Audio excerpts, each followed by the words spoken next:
Ajá. Bueno, creo que podemos dar inicio a esta segunda jornada de la Comisión de la Mujer de la Federación Venezolana de Tenis de Mesa, que realmente es para nosotros una emoción muy grande poder desarrollar esta actividad en compañía de todos ustedes, que se han hecho nuestro público y que además nos acerca, lo que decía en la primera vez que inauguramos este tipo de esta alternativa, si se quiere. Es una forma de estar más cerca en tiempos en que es difícil, ¿no? Pero además, ¿quién hace? ¿Quién tiene tantos? Ajá, ahora sí. En tiempos en que es difícil estar pues, unidos, creo que es enriquecedor tener este tipo de conversaciones. Además nos ayuda a conocer las experiencias y en ese sentido crecemos todos juntos. También me emociona mucho el hecho de que, bueno, estemos conectados desde México hasta largo el sur de América Latina y también, bueno, que estamos más cerca, que somos más, que nos vemos, somos como una gran familia del deporte y del tenis de mesa y bueno, eso también me emociona mucho. Me emociona además que mis compañeras de la Comisión de la Mujer de la ULTM estén aquí acompañándonos y tan lindas, Mercedes, Estrella, Noema, Claudia, Mónica, en fin, y Katy, y a las que no nombro me piden disculpas, pero que de verdad les agradezco mucho que nos acompañen el día de hoy. Hoy tenemos un tema, si se quiere, controversial, en el sentido del título, pues decidimos conversar, darle la voz hoy a los hombres, escuchar la experiencia de 4 entrenadores, bueno, que además de ser entrenadores, también fueron jugadores y que tienen una experiencia importante entrenando mujeres. Y hoy vamos a hablar de eso, de la concepción que se tiene de la mujer como el sexo débil, como la que lleva ese lastre de que, bueno, le cuesta más, es la que se le dificulta y a la que está incluso a veces hasta relegada en ciertos aspectos. Y bueno, vamos a ver si efectivamente eso es así o no, cuál es la experiencia, cuál es el punto de vista de nuestros compañeros del día de hoy. Ellos son, bueno, Ricardo de Armas, que nos acompaña, exentrenador de la selección, jefe técnico de la selección de Costa Rica, y ex jefe técnico y ex seleccionador de personas con discapacidad, sordomudos y con problemas, con silla de ruedas de Venezuela. Tenemos a Pedro García, que actualmente está como técnico en Costa Rica y trabaja con Merceditas. Tenemos, y bueno, estuvo también en República Dominicana, en la selección de menores y en la selección de menores de Venezuela. Y nos acompaña Alejandro Rojas, que es el seleccionador técnico de Venezuela, y John Cruz, que es el seleccionador técnico de mayores de la Selección Colombia de tenis de mesa y el director técnico de la ULTM. Entonces, bueno, bienvenidos los 4, gracias por haber aceptado la participación, la invitación, estoy muy contenta de tenerlos acá hoy. ¿Pueden saludar, señores? Adelante. Bueno, ¿se escucha? Sí, se escucha, Ricardo. Bueno, en primer lugar quiero agradecerle la oportunidad de irme a gran parte de Latinoamérica, sobre todo en este tema tan importante que es la atención de las mujeres, las niñas y las adolescentes en el deporte. Agradecido inmensamente a la dirección de la ULTM, a la dirección del organismo que atiende a las mujeres, que son en este caso ustedes, la Comisión de la Mujer, y saludar a todas aquellas personas que están vinculados al tenis de mesa, en este caso en la parte femenina muy específicamente. Yo soy entrenador hace 45 años, he trabajado con muchas selecciones, desde la base hasta las selecciones nacionales.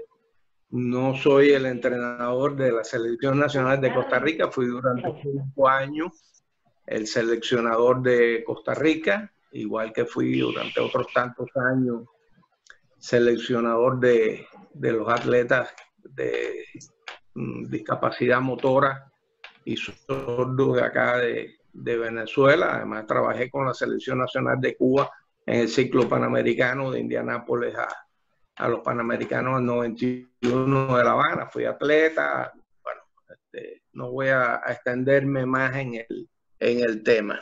Este tema tan controversial, como dice Mónica, reviste una importancia muy grande, porque primero nosotros atendemos a niñas, adolescentes y mujeres que son atletas. En muchas ocasiones no se ve en ese orden las cosas que se les imparte o que se les trata de decir o de enseñar. Nosotros, bajo esa óptica, es que trabajamos con las niñas, adolescentes y adultas del tenis de mesa. Para nosotros es de suma importancia atenderlas en el verdadero valor que tienen como seres humanos y después como atletas, instruirlas sobre determinadas actividades, educarlas como personas e instruirlas en una actividad, en este caso deportivo. El tema de que si la mujer es más débil desde el punto de vista físico o técnico, eso es totalmente un error. Yo pienso que los entrenadores sabemos desde el punto de vista fisiológico que las niñas en las edades más tempranas tienen prácticamente las mismas capacidades funcionales que los varones. Es más, lo he comprobado. Nosotros tuvimos acá la oportunidad de trabajar con una gran persona que es doctora, que fue campeona nacional de Venezuela, excelente atleta que participó en el clasificar entre las 4 mejores jugadoras de Latinoamérica, que se llama Cruz Eliana Aguilar. Cuando nosotros hacíamos el test de Leger, era un adolescente, tenía mejor resultado físico y su funcionamiento fisiológico era tan elevado o mejor que el de los hombres. O sea, eso es fundamentalmente en las edades más tempranas. Después que hay diferencias, por supuesto, fisiológicas cuando empieza a cambiar toda la estructura del varón. Pero en las edades más tempranas, las niñas y los niños son iguales. Eso pero podemos, ya te atajo ahí. No te me adelantes, Ricardo, no te me adelantes. Analizarlo. A eso vamos. Para los que nos acompañan hoy por primera vez, les comento un poco cómo es la dinámica. Nosotros tenemos 3 preguntas, digamos, generales para los 4 entrenadores que tenemos hoy en el panel. Y luego tenemos preguntas específicas de acuerdo a su experiencia para cada uno. Y bueno, muy interesante la introducción que nos haces del tema. Aprovecho brevemente para saludar al señor Juan Vila, que lo vi por allí, y agradecerle que nos acompañe. Noema, te está robando ahí la pantalla el señor Juan.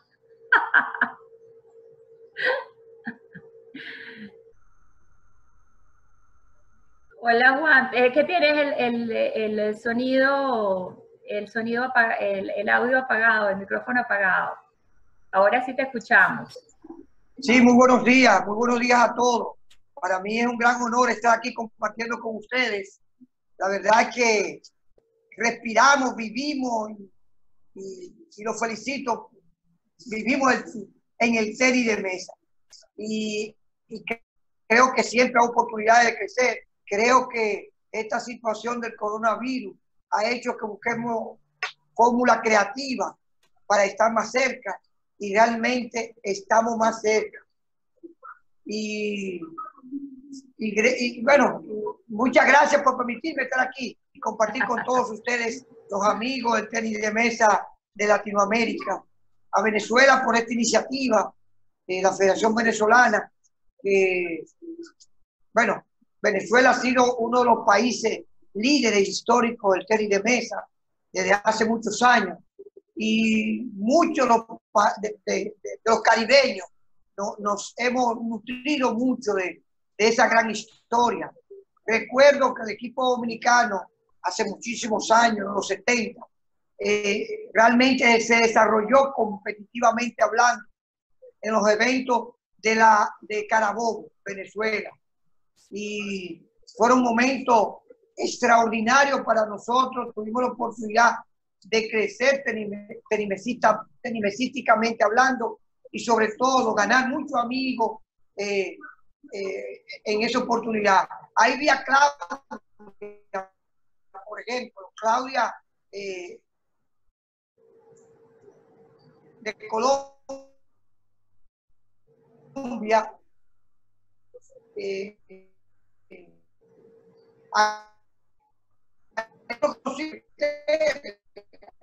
por hace muchísimos años.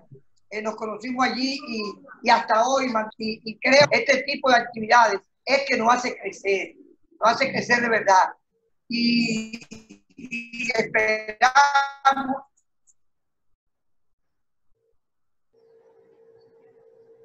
que ya salimos y que crezca mucho más, crezca más fuerte, crezca con la colaboración de todos en equipo, y que la familia del tenis de mesa latinoamericano entienda que en la unidad es que está la fuerza. Muchísimas gracias a Estrellita, a Mercedes, que siempre están en estos procesos, como todas las mujeres que tenemos en nuestro grupo, vía Doña Marcia, que no me equivoco por ahí, creo. A todas y todos, felicitaciones y que Dios me la bendiga a todos. Gracias, Juan. Gracias por acompañarnos y gracias por esas palabras. La verdad es que... Gracias a ustedes. Como dices, este coronavirus nos ha puesto creativos a todos y a todas. Gracias, un abrazo. Bueno. Amén, amén. Cuídense. Le dejo con mi mujer. Está bien, muy bien. Entonces, bueno, sin más preámbulo, vamos a darle inicio a la jornada que tenemos preparada. En este sentido, sobre el tema que tenemos planteado hoy. Hablemos sobre el sexo débil, verdaderamente. ¿Es verdaderamente la mujer el sexo débil? Entonces, le pregunto a Ricardo, desde su experiencia como jugadores y entrenadores, porque es un poco lo que hemos visto, que obviamente desde que ellos comenzaron como jugadores hasta la actualidad, en su rol de entrenadores ha pasado mucho tiempo. Y queríamos saber si realmente, cómo ha sido la evolución de la mujer en el tenis de mesa. En algún momento fue considerada el sexo débil, y eso cómo ha ido cambiando. Ricardo, adelante. Bueno, la evolución del entrenamiento y del tenis de mesa también ha hecho que evolucionen los sistemas de trabajo con relación a las niñas, y eso hace que las exigencias sean mucho mayor hoy en día. La especialización dentro del tenis de mesa sea mucho mayor. Antes se trabajaba con muchísimo más volumen. Por ejemplo, yo recuerdo que los entrenamientos nosotros poníamos a trotar durante muchas horas a nuestras atletas. Hoy en día se reduce esa cantidad de trabajo, pero se hace más específico y más relacionado exactamente con el tenis de mesa, o sea, una preparación especial, más directa a lo necesario. Nosotros, por ejemplo, trabajábamos con las niñas los mismos ejercicios que los varones, o lo hacemos habitualmente, lo único que en menor cantidad. No hay diferencia, yo creo, en cuanto al entrenamiento de las niñas y de los varones. Lo que sí es la cantidad de trabajo, no el trabajo como tal, sino el volumen de trabajo o la intensidad con que se trabaja. Esas son las cosas que cambian porque fisiológicamente no tienen la misma capacidad.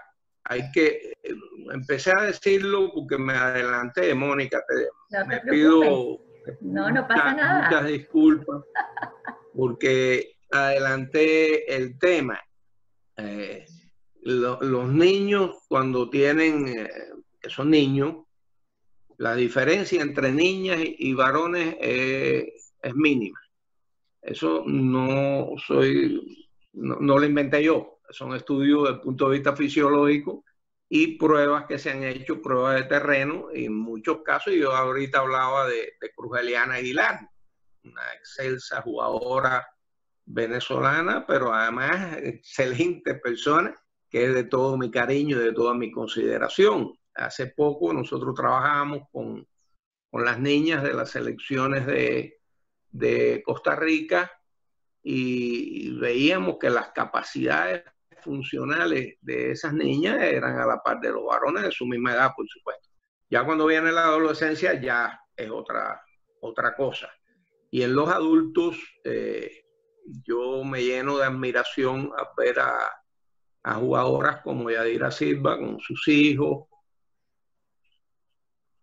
o ver a otras jugadoras que tienen responsabilidades laborales que son hoy en día emblemáticas en el tenis de mesa mundial y sin embargo se someten a una rigurosidad, a 2, 3 sesiones de entrenamiento, y eso es un valor agregado en sus vidas realmente impresionante. Ahorita mencionaban a Dianita Casa, de todo mi cariño y afecto.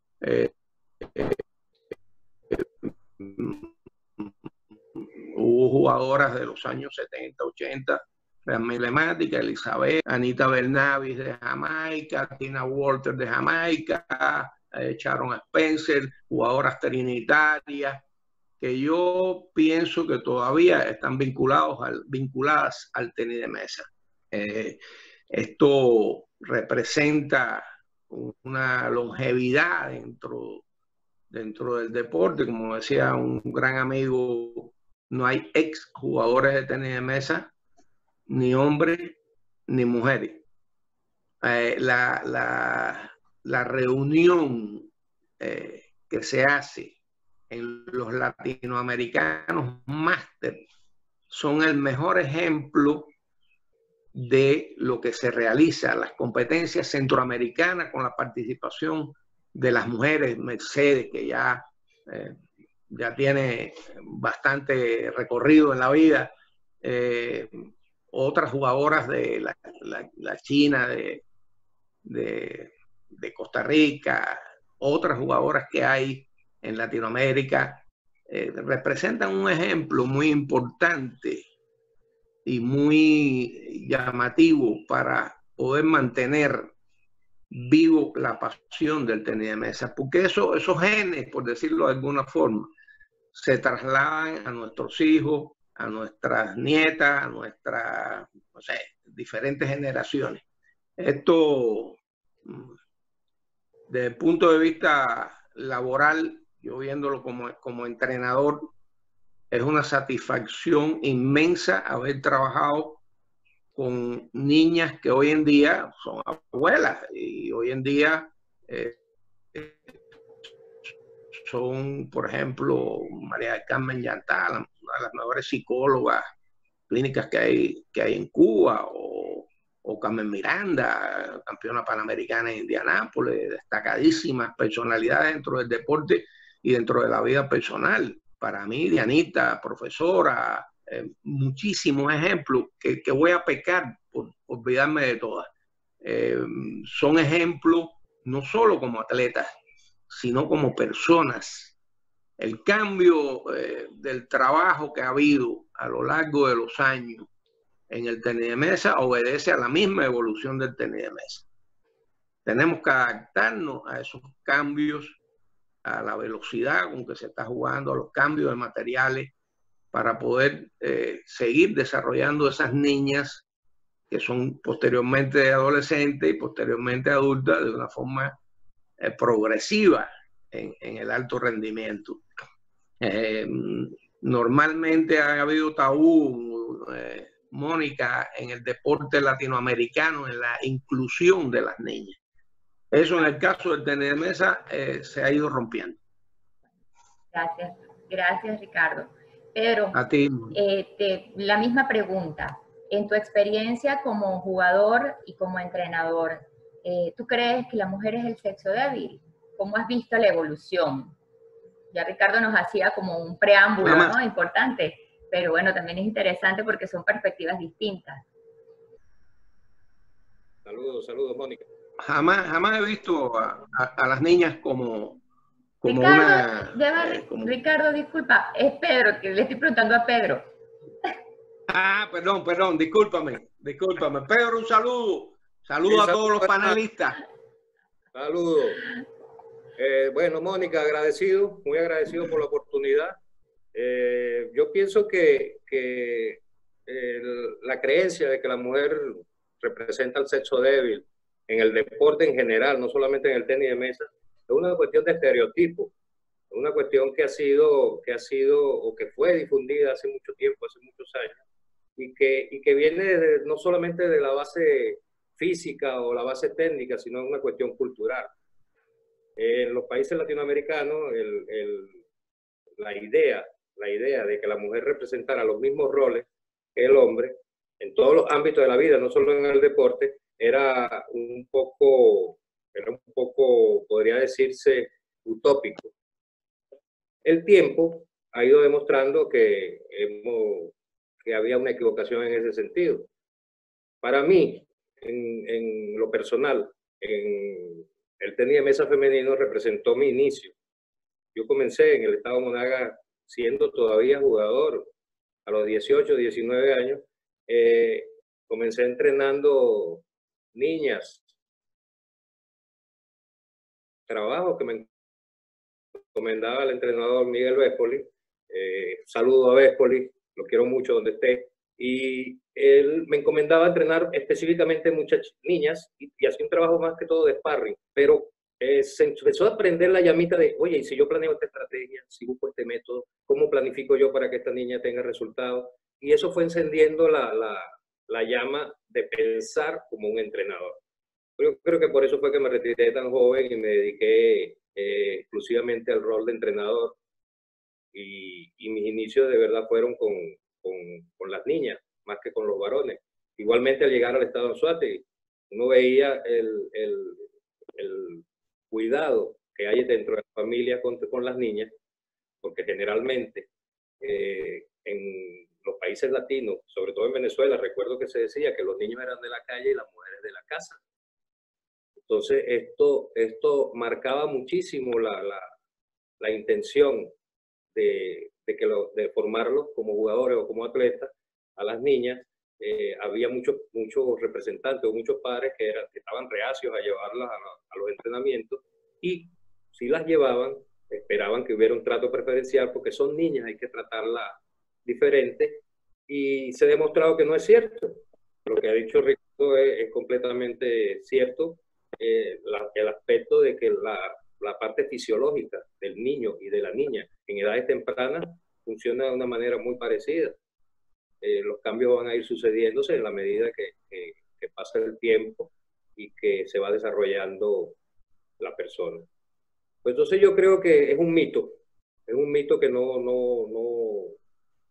podemos verlo como una realidad, y menos ahora, porque actualmente se ha demostrado que la mujer representa en todos los aspectos, en todos los roles de la vida, una parte fundamental, y quizás podríamos decir que tienen un plus, que es que son un poco más emocionales. Yo las veo como más racionales, piensan más antes de actuar, y eso las convierte en algo verdaderamente maravilloso. Gracias, Pedro.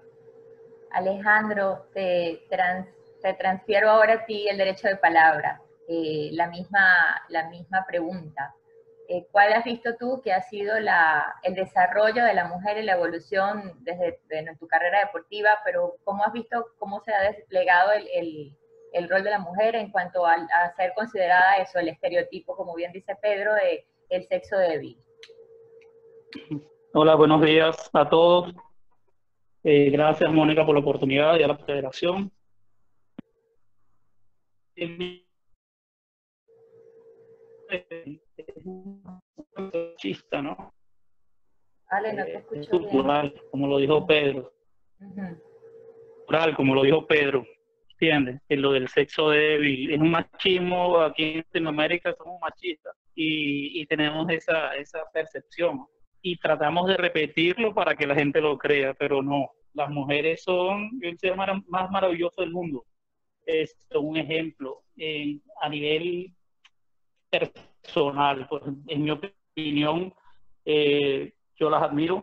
Son madres, jugadoras, trabajadoras al mismo tiempo y de verdad que merecen mi respeto. En cuanto a la evolución del entrenamiento y todas esas características del juego, en mi experiencia, yo trabajé en niñas de edad, cada una tenía su ritmo, ¿no? Lo que diseñé la literatura y buscaba las pruebas específicas para cada edad y cada sexo. Entonces, no buscaba manera de compararla con los hombres porque indudablemente el hombre tiene así mayor rendimiento a cualquier edad. Claro, al comienzo son más similares, ¿no? Pero entonces cada una tenía su rango y su valoración a competitividad. Ahora el tenía mesa muchísimo, como lo dijo Ricardo, los métodos de entrenamiento y ejercicio a partir de, no sé, de que se entró la biomecánica, los videos, los analistas, los estadistas, la gente que sabe de números. El sistema de juego es diferente, el entrenamiento es diferente. Ya. John, tu punto de vista al respecto. Buenos días y bienvenido. Bueno, buenos días, Mónica, y a todos los profesores y personas asistentes. No, mira, al contrario, puedo decir que hace 20 años que iniciamos algunos procesos, en mi caso como entrenador, siempre vimos como estrategia que el tenis de mesa femenino podría brindarnos mayores resultados, incluso que el masculino. Y tuvimos la posibilidad de entrar a colegios femeninos a captar niñas para estos procesos y que a futuro pues nos dieron unos resultados.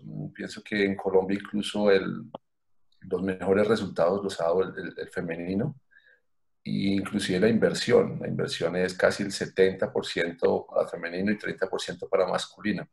Entonces, dentro de nuestras estrategias en el tiempo, siempre la base de nuestro tenis de mesa y resultados ha sido apostarle a estos procesos con jugadoras femeninas. Entonces, sí lo tenemos identificado hace un buen tiempo y pues de esa manera se ha direccionado el trabajo y pues eso es lo que nos ha brindado también la participación en 3 Juegos Olímpicos de manera consecutiva y aparte de resultados internacionales.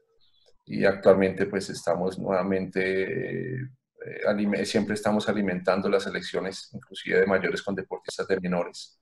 Siempre damos esos espacios, esa oportunidad y más que todo la rama femenina.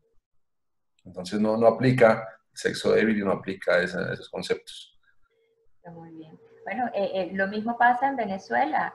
Fíjate, la participación consecutiva en la Olimpiada viene siendo, bueno, claro, el salto así fue importante de Elizabeth Popper y luego vinieron Luisana, Fabiola, Andreina, pero ha sido consistente en relación a la participación de mujeres, bueno, siendo hoy por hoy reconocida y pasó a la historia y quedará así Fabiola como la olímpica de Venezuela que pudo asistir a 5 Olimpiadas, ¿no? Entonces, creo también que desde ese punto de vista, efectivamente el rol de la mujer tenismesista venezolana ha sido decisivo porque le ha dado, sin lugar a dudas, como dice John, pues grandes satisfacciones, ¿no? al deporte como tal.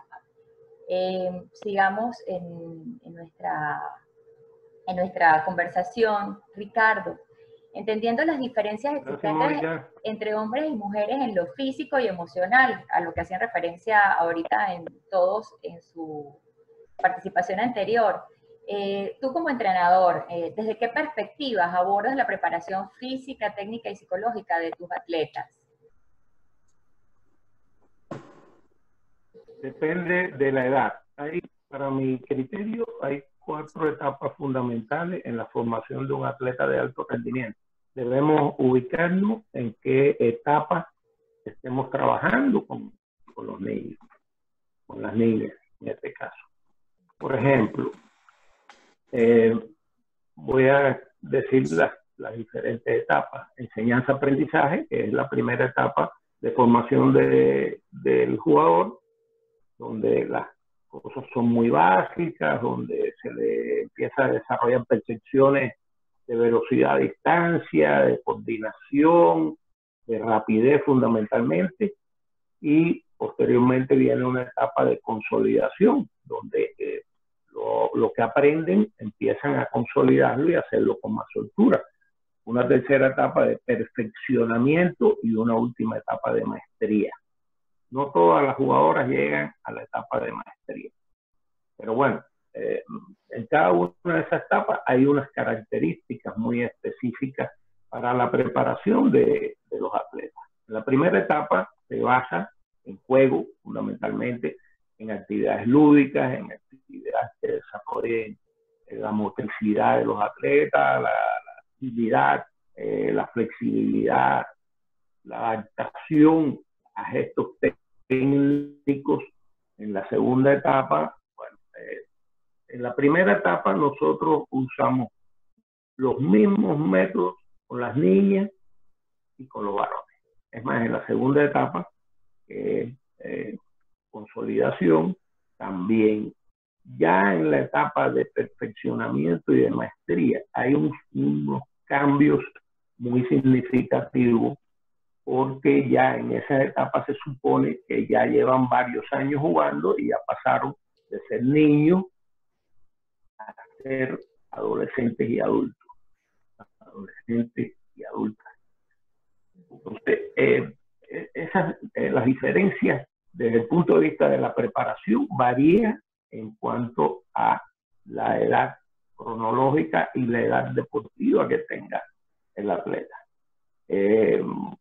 Todos los juegos que hacen en las edades tempranas son los mismos, las niñas y los varones. Las niñas son más apegadas, son más, en las primeras etapas me refiero, son más conscientes de las indicaciones del entrenador. Los varones son más díscolos, más desorganizados, pudiera decirlo de alguna forma. Por supuesto, no son iguales los niños de un lugar que de otro. Quería hacer una salvedad aquí. Si digo, tengo alguna expresión que no es la más propicia, le pido disculpas. Yo no soy una persona de expresiones groseras, pero a lo mejor lo que es bien dicho en un lugar es mal dicho en otro, y esto está yendo a muchos países de Latinoamérica. Lo están viendo muchas personas como la costa, que digo español, y le pido disculpas si cometo un error gramatical. Pero bueno, aparte de eso, quería decirle, por ejemplo, yo he tenido experiencias en las cuales las niñas son más aglutinadoras del grupo. Nosotros trabajamos individualmente con los niños, pero también trabajamos con grupos donde hay intereses, motivaciones diferentes. Esos intereses y esas motivaciones diferentes, porque vienen de diferentes estratos sociales, con diferente educación, con diferentes hay que manejarlas muy cuidadosamente. En muchos casos, nosotros los entrenadores no valemos de líderes. Yo tengo una experiencia muy sólida. La líder dentro del equipo, después que se hizo un sociograma, que se hicieron estudios por parte de un psicólogo, era una muchacha, Angélica Pineda, era la líder del grupo. Me refiero cuando trabajaba aquí en Barquisimeto, que es donde estoy en estos momentos. Angélica, eran como 20 muchachos, más de 20 atletas, hombres y mujeres. Sin embargo, la líder del grupo era esa niña que hoy en día sigue siendo líder. Y el tenis de mesa sirvió en su formación dentro de su liderazgo personal para su vida. Hay que abordar la preparación y la formación psicológica de las niñas en base de esas características, de su liderazgo, de su seriedad. Por ejemplo, yo utilizaba 75% de mi tiempo de trabajo técnico en que ellas controlaran la pelota, o sea, hicieran ejercicio de control, bloqueo, corte, defensa y contragolpe, etc. Y un 25% en inicio y mantener el ataque. ¿Por qué razón? Eso le permitía, cuando las ponía a entrenar con los varones, que los varones también entrenaran mejor. O sea, tenía un doble propósito. Y si uno ve hoy en día el juego de mesa de alto rendimiento, el peloteo y el control cerca de la mesa de las jugadoras es admirable, es realmente impresionante. Tienen un control en base de eso. Yo trabajaba con las niñas, fueron campeonas nacionales en todas las categorías que competimos. Estoy hablando de aquí, de Barquisimeto. En Costa Rica, trabajé también con niñas y adolescentes. Los resultados se dieron muy consolidados a nivel de Centroamérica. Hay varios equipos que han sido campeones centroamericanos. Las niñas, sobre todo en las categorías menores, son excelentes, a pesar de que hay influencias que no las comparto en muchas de ellas, pero quienes han seguido las orientaciones han tenido un resultado relevante. En cuanto a la parte física, vuelvo a expresarles, en la edad temprana es prácticamente la misma preparación. En la edad más adulta, ahí sí hay cambios por las diferencias fisiológicas en cuanto a la parte de la columna baja, la columna lumbar, que de las mujeres es mucho más flexible y más débil que los hombres. Y bueno, en base de eso, estos son algunas de las experiencias. Me alegra mucho ver a Claudia, mi amiga de corazón colombiana, muy apreciada, personas que se han incorporado al tenis de mesa como el movimiento latinoamericano. Estoy muy contento de que esto sirva para la profundización. Arianita Ulloa, Diana, que están conectadas en estos momentos. Para mí es una alegría inmensa que estén viendo esto, porque sé que las va a ayudar en su crecimiento. Pedro, tú sabes que la semana pasada, te comento, bueno, tú sabes, no te comento, la semana pasada tuvimos unas jornadas virtuales en la Comisión de la Mujer de la ULTM, y una de las charlas que tuvimos fue con una psicóloga deportiva, y ella hacía un señalamiento muy interesante, y es que cuando las niñas en edad temprana empiezan a jugar tenis de mesa, prefieren un entrenador varón que a una entrenadora. Y nos llamaba mucho la atención porque, bueno, siempre piensas que existe la posibilidad de que más bien la empatía por un tema de género, de cercanía, de identificarte por roles, bueno, se suponía, pensábamos que era distinto. Entonces nos sorprendió ese tipo de declaración de parte de la psicóloga. Entonces te pregunto un poco, bueno, la misma pregunta que le hacía Ricardo, ¿cómo abordas el entrenamiento? O sea, ¿cómo es la preparación física, mental, psicológica? ¿Cómo lo tratas? Bueno, Mónica, a ver, lo primero que tenemos que tomar en cuenta es un principio básico de entrenamiento deportivo, que es la individualización. No todos los atletas tienen las mismas características, no todos los atletas tienen las mismas capacidades. En algunos casos tenemos que ver el desarrollo neurológico del atleta para saber en qué manera vamos a afrontar el entrenamiento.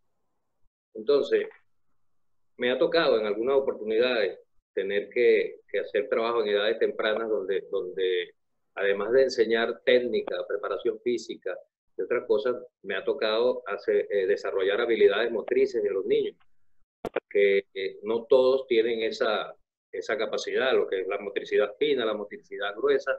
Esos aspectos son importantes dentro de cómo vamos a hacer la planificación de un entrenamiento, sea para niñas o sea para niños.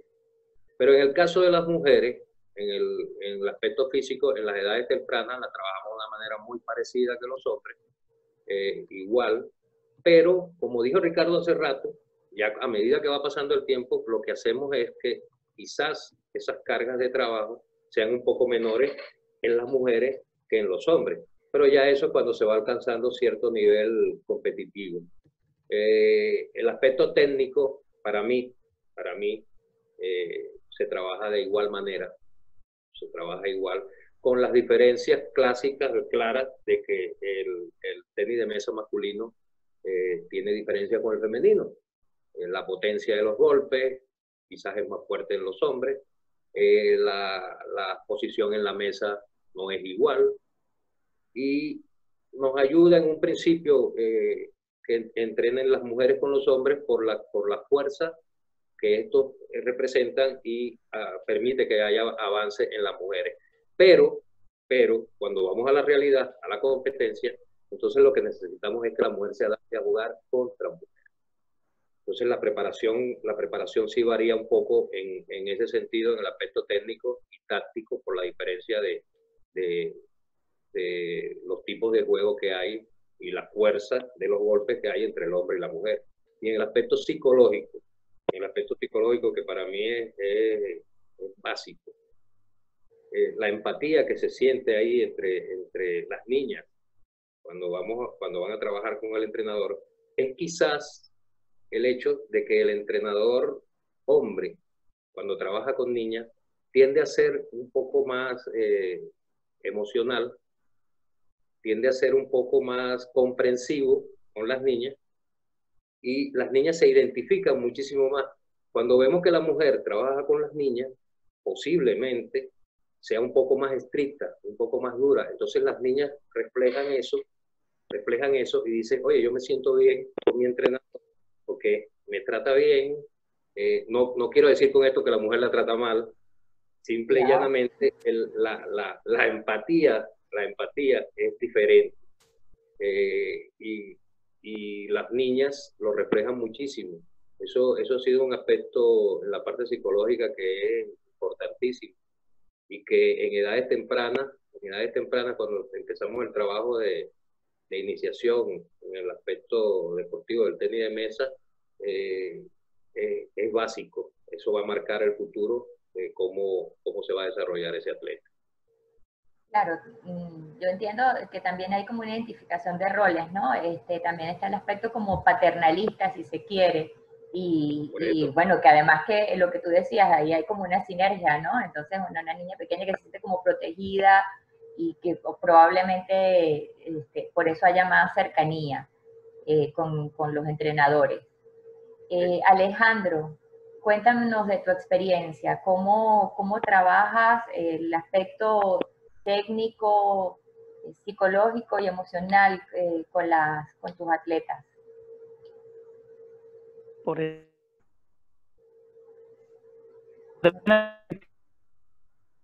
Ale, no te escuchamos.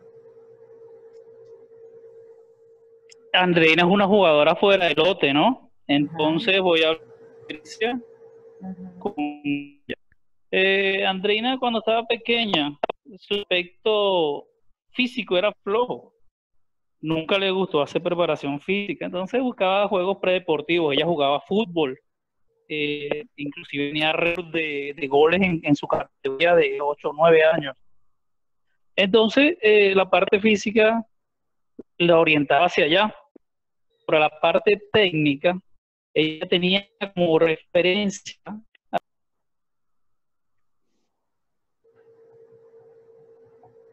Ale, ¿te fuiste? Perdimos a Alejandro. Bueno, mientras Alejandro soluciona el tema del sonido, porque no lo escuchamos,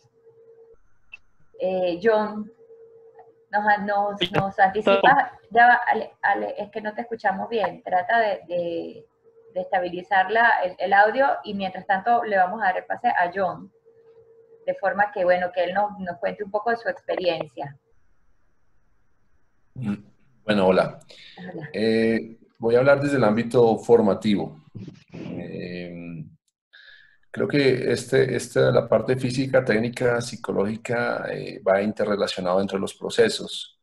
Es muy importante desde que se inicia un proceso con un niño para esta larga carrera que es el deporte, el tenis de mesa, se manejen con igual importancia estos tres factores: técnico, físico y psicológico. Inclusive me atrevo a abordar un tema que los psicólogos en el mundo están ahora tomando como parte importante de sus procesos y análisis, y es analizar la microbiota, es algunos problemas del tracto digestivo que influye en el comportamiento de los deportistas, de las personas, y que entran en depresión, falta de ánimo, y todo esto se debe a desórdenes digestivos, incluso por la no producción de serotonina. Entonces, pienso que si no se hace desde un principio, se le enseña a los niños a hacer una actividad física, una preparación físico-atlética, si no se direcciona desde una parte técnica correcta, digamos, en cuanto al tenis de mesa femenino, que es diferente al tenis de mesa masculino, y no se empieza a mirar todos esos componentes de manera más amplia y relacionados, pues a futuro pueden haber un poco de inconvenientes en los procesos que se tienen con los atletas. Es algo que hay que empezar a mirar. Estamos formando deportistas para una larga carrera, digamos, del tenis de mesa. Incluso deportistas que pueden terminar no estando en una selección o siendo campeones latinoamericanos o panamericanos, incluso como carrera para entrar a una universidad.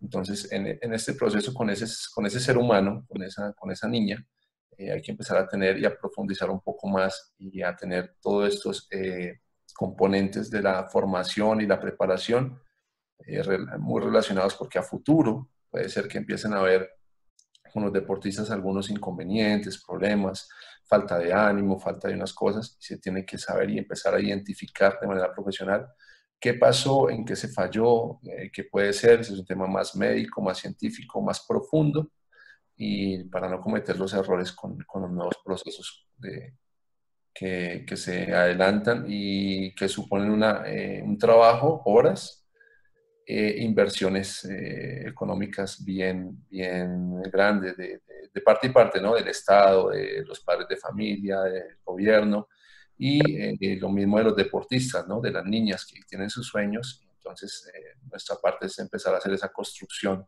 de una manera sólida. Bueno, la verdad es que es muy interesante eso que dices, porque efectivamente está como muy en el tapete todas las investigaciones acerca de la importancia que tiene la alimentación y la nutrición, sobre todo, bueno, en ese sentido creo que Cruz nos puede dar una amplia clase al respecto, pero cómo inciden en el tema del proceso de la producción de hormonas y, bueno, a su vez, el impacto que tiene en el rendimiento deportivo, ¿no? y para la gente en general, el impacto que tiene en la vida. No sé si Alejandro ya pudiste estabilizar el audio o seguimos. ¿Sí? Vamos a probar. ¿Y ahora? Sí, sí, te escuchamos. Pero no voy a tener cámara. No voy a tener cámara porque estoy con los datos del teléfono. Entonces, mira, les voy a hablar desde mi experiencia con Andreina. ¿Ok? Sí. Cuando temprana edad. Andreina era una jugadora demasiado hábil con la mente. Observaba a Raida Sedine, otra gran jugadora que hemos tenido aquí en el país. Entonces, cuando era el aspecto físico, Andreina jugaba fútbol a nivel de organizado y inclusive tenía récord goleador en la categoría. Entonces, en la parte técnica, hice un entrenamiento específico de desarrollo de revés. Ahí es donde entra la caracterización del hombre y la mujer, del juego. Siguiendo el patrón de Rory, Andreina tenía en ella un ejemplo a seguir y empezamos a trabajar, a desarrollar el revés. Y en el aspecto, Andreina siempre una pregunta, y era: ¿cómo le gano a tal? ¿Cómo le gano a ella? ¿Cómo le gano a la otra? Y Andreina tenía 10 años, 11 años, o sea que entonces Andreina desarrolló a muy temprana edad el sentido táctico del juego. Entonces, claro, los resultados no llegaban como lo esperábamos. Esperábamos que quedara campeón en todo lo que jugara.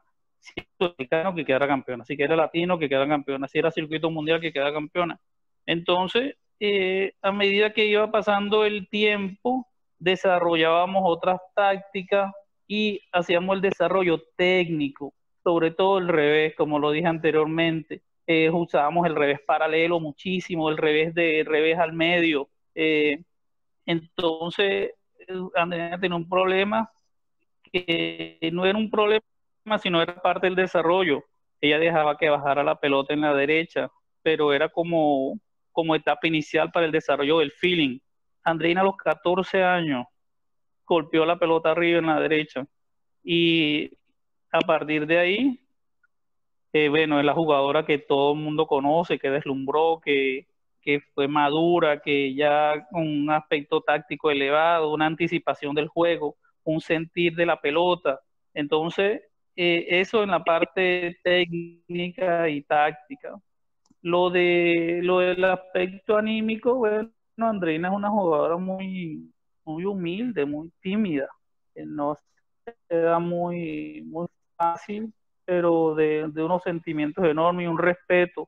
De hecho, como anécdota, Andreina cuando logra la clasificación a Río, ella desde Chile me envió las gomas con una dedicatoria de tanto que habíamos trabajado, de que tanto habíamos logrado juntos, que ahora era olímpica. Entonces es una cosa que a la larga tú dices, mira, valió la pena todo el esfuerzo, valió la pena todo lo que hicimos, y es importante ese reconocimiento de los atletas que estén con uno cuando uno siempre estuvo con ellos en las malas y en las no tan buenas. Así es. Bueno, además que en el caso particular, esa relación tuya tan cercana con Andreina, casi familiar, si se quiere, ¿no? Que también son un poco lo que hablaba Ricardo, los nexos que se establecen, no son encuentros que solamente se dan en una temporada. Entiendo que no haces familia con todos los atletas que entrenas ni que generas, pero sí hay relaciones que son muy importantes y que marcan, y bueno, hay unas que sí quedan para la vida, ¿no? Y eso es lindo también, eso es algo que también regala el deporte y que es una experiencia maravillosa. Contar con amigos, como decía Ricardo al principio de la conversación, que hoy él pueda decir, bueno, yo la entrené y hoy son madres, abuelos, y es una relación de la vida entera.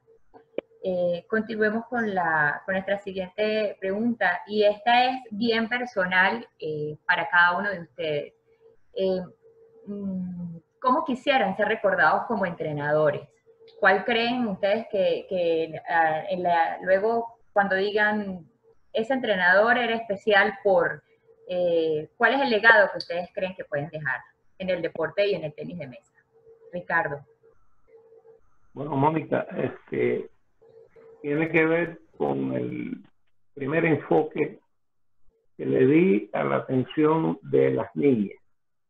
En primer lugar, yo veo o entreno a niñas que son atletas. El orden no se debe perder. Yo no entreno a atletas que son niñas. Es mi enfoque, mi punto de vista muy particular, muy individual. Y en base de eso es que yo enfoco mis capacidades educativas para lograr un objetivo que es que sean también excelentes atletas y campeones.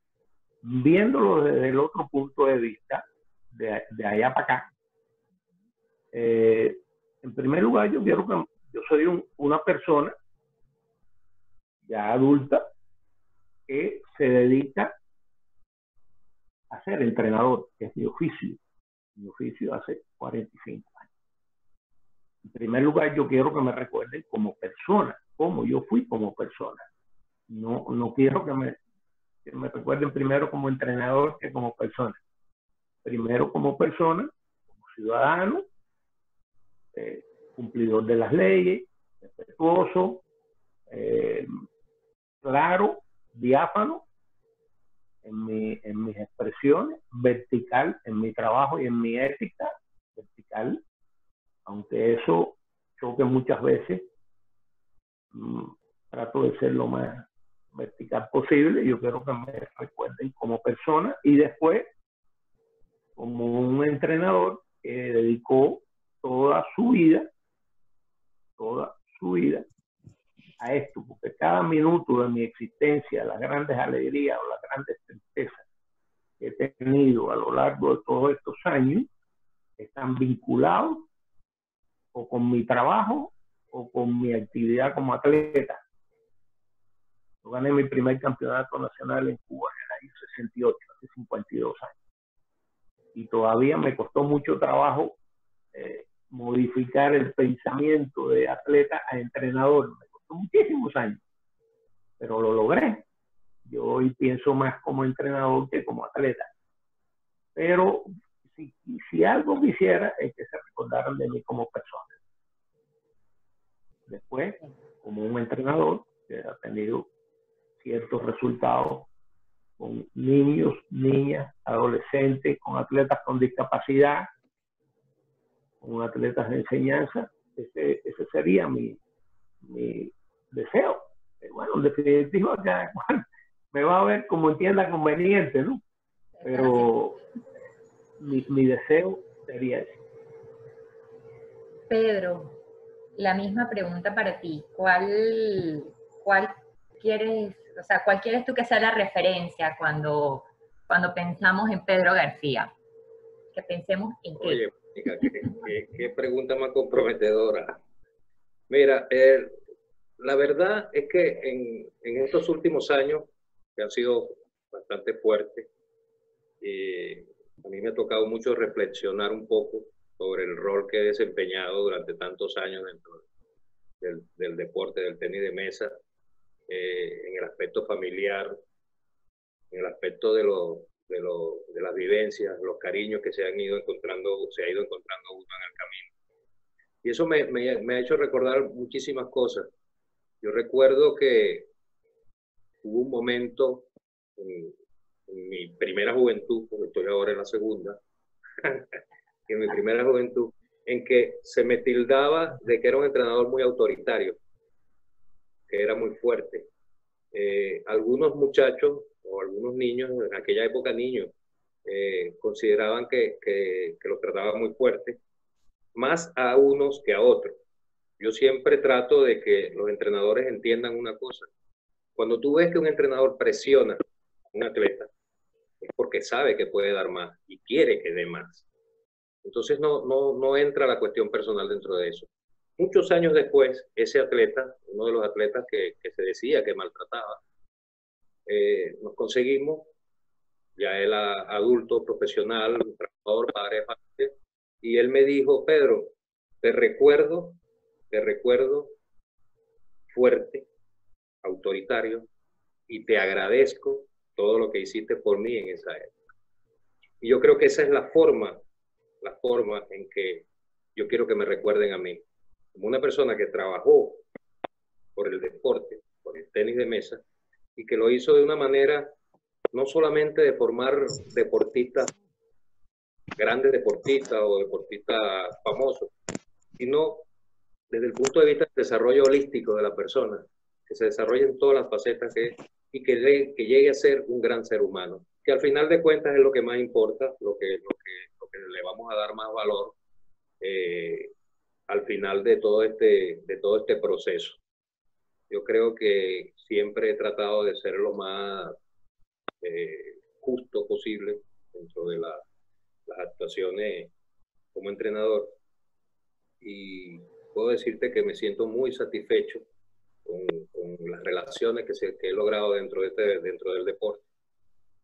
Tanto lo que hice en Venezuela, en un año, te puedo hablar en un año de lo que pasó en República Dominicana, que logré grandes amistades, no solamente dentro del ámbito deportivo, sino ya en el aspecto social.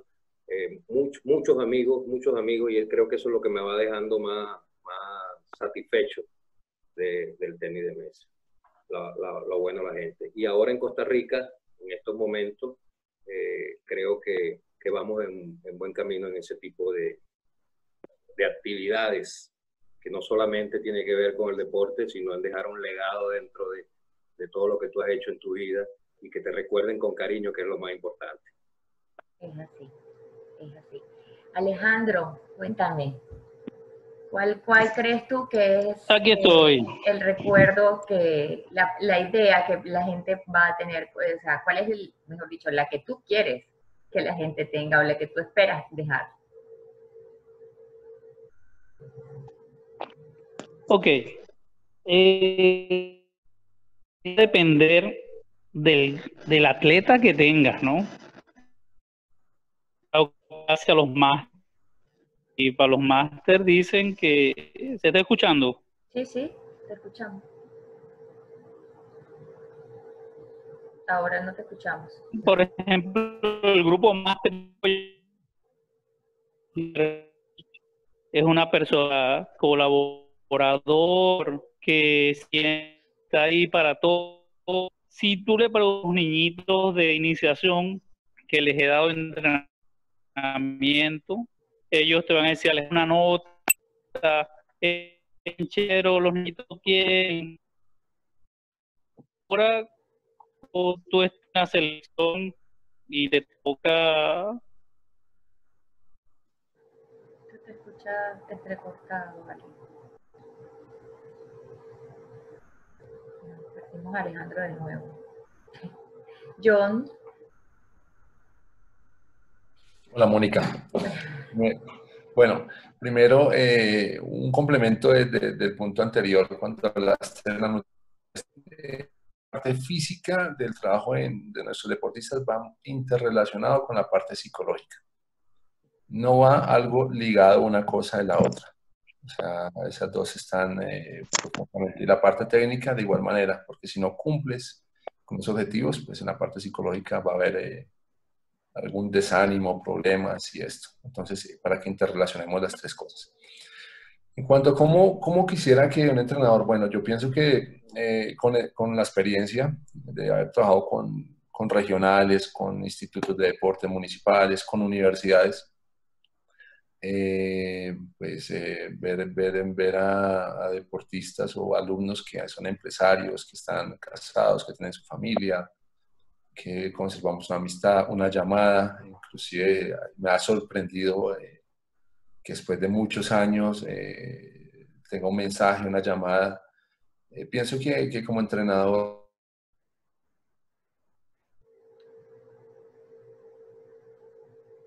que uno tiene como entrenador, que asistan a la selección, jueguen tenis de mesa. He tenido deportistas que han tenido la posibilidad o la única posibilidad es de colocarse una camiseta representando la universidad o representando y haberlos acompañado, ganen o pierdan, o sea, eso no, y haber generado unos vínculos y hay pues, personas que lo recuerdan mucho.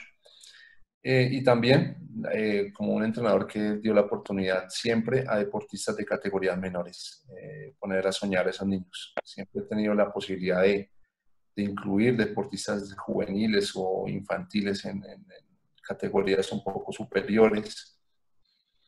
Y esas son cosas que en la vida no se les olvida a las personas. Entonces, siempre porque hay una ilusión y unos sueños, entonces esa parte me parece que es muy importante y ese sería como el aporte mío en esos procesos deportivos y para la vida.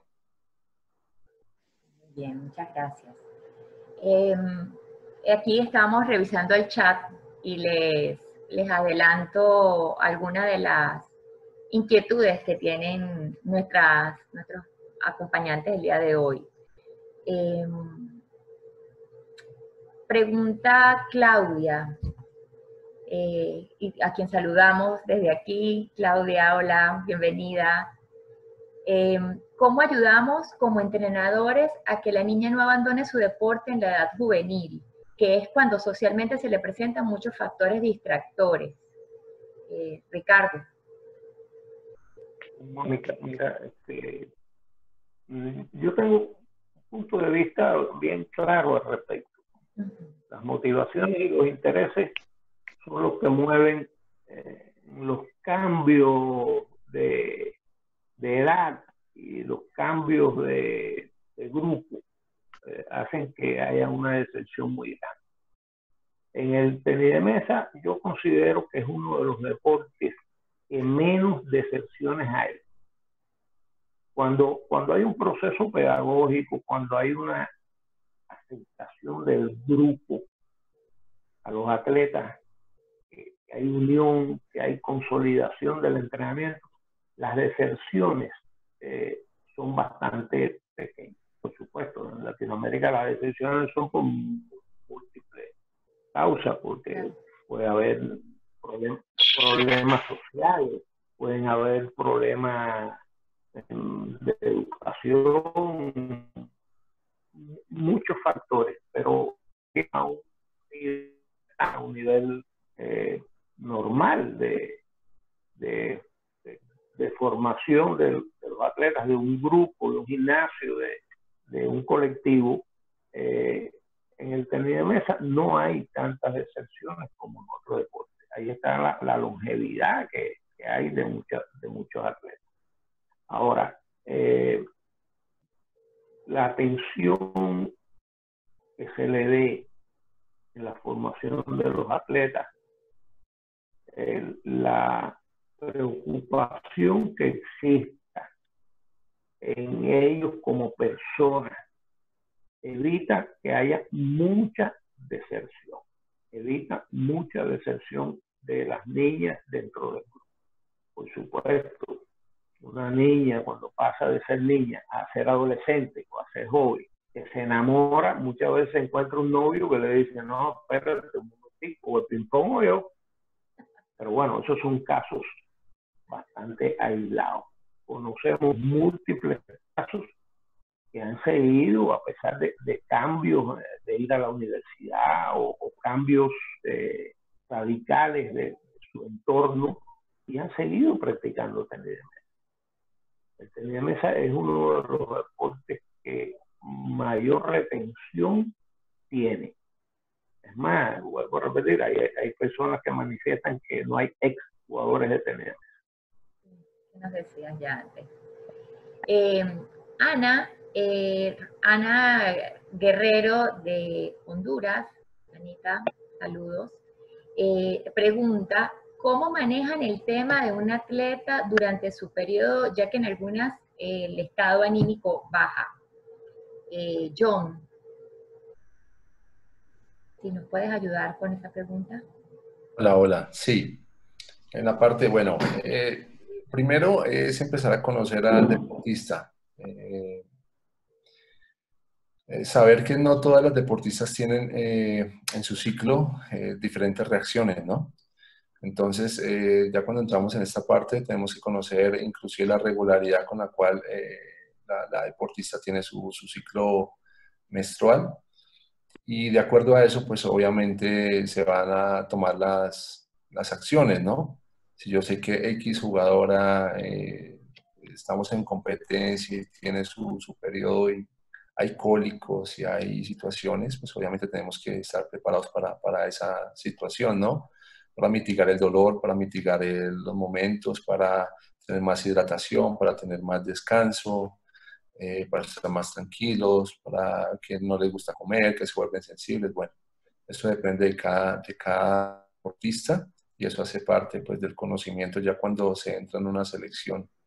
Dos, tres o cuatro deportistas que con el tiempo se va a ir conociendo cómo son sus reacciones. Entonces el trato es diferente de acuerdo a la reacción o a lo que pase en cada persona.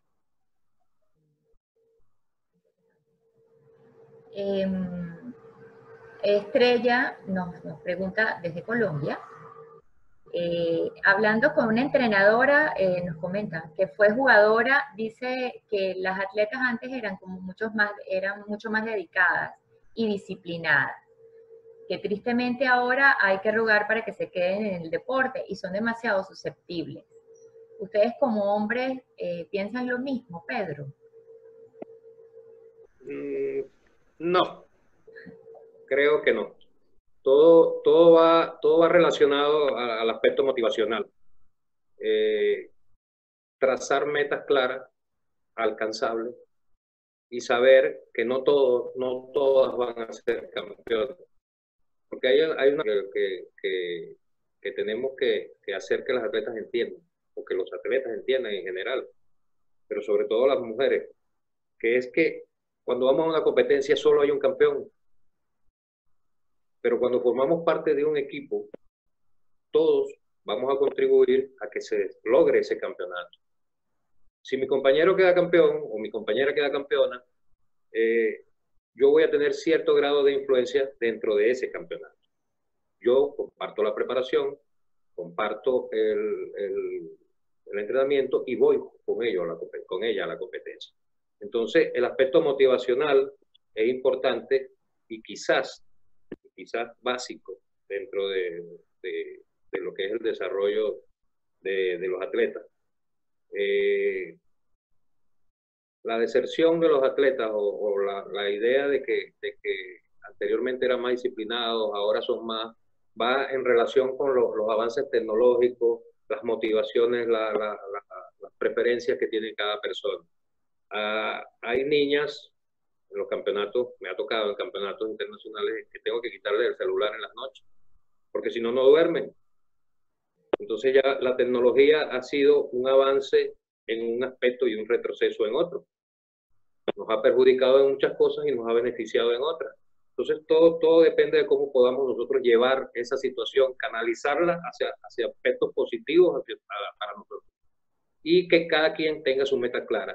Hay atletas que nunca van a ser olímpicas, pero pueden hacer una carrera universitaria ayudados por el deporte, con una beca, con una profesionalización. Algunas se quedan como entrenadoras, algunas desempeñan otros roles dentro del deporte administrativo o gerencial. Entonces, la importancia es darle a cada quien la posición que le toca, o lo que puede llegar a ser. Y si lo motivamos de manera correcta, yo creo que la deserción es poca dentro del deporte. Vale, muchas gracias, Pedro. Ahora vamos a entrar a la fase de preguntas específicas para cada uno de nuestros panelistas. Vamos a contar entre 5 y 6 minutos para contestar 2 preguntas cada una, ¿sí? Cada uno, perdón. Vamos a comenzar con Ricardo. Ricardo, en uno de tus escritos, lo que me compartiste, Comentas que en la etapa formativa de las niñas como jugadoras, el entrenador tiene un rol fundamental, lo que comentábamos hace también un rato. Pues llega a ser muy influyente en el desarrollo de la pequeña por el nexo que se crea, producto del tiempo y las afinidades compartidas. En ese sentido, ¿podrías explicarnos cómo potenciar los talentos de las niñas con profesionalismo y ética? Sí, Mónica, mira, pura matemática. Nosotros estamos con los niños y con las niñas muchas veces más tiempo de lo que ellas están con sus padres. Horas y horas y horas, y los fines de semana, cuando no tienen chequeo, tienen competencias internas o evaluaciones, o viene el psicólogo, y uno tiene que estar presente. Nosotros tenemos una influencia inmensa en la formación de los niños y de las niñas. Muy importante la capacidad ética, moral que tenga el entrenador para realizar esa función. Una persona, un entrenador, que sea grosero, que maltrate a las niñas, o que no se guíe por las cuestiones más básicas de la conducta humana, que es el respeto, la dignidad hacia las niñas, realmente lleva a que hayan muchos problemas. Se hace muy potencial y muy fuerte cuando el ejemplo del entrenador es intachable. Eso es uno de los factores que potencia la evolución de las niñas en el deporte. Llega un momento que lo ven a uno sin usurpar roles, porque nuestro rol es el entrenador. Es más, yo diría que hay diferentes puntos de vista. Está el entrenador y está el educador y está el instructor.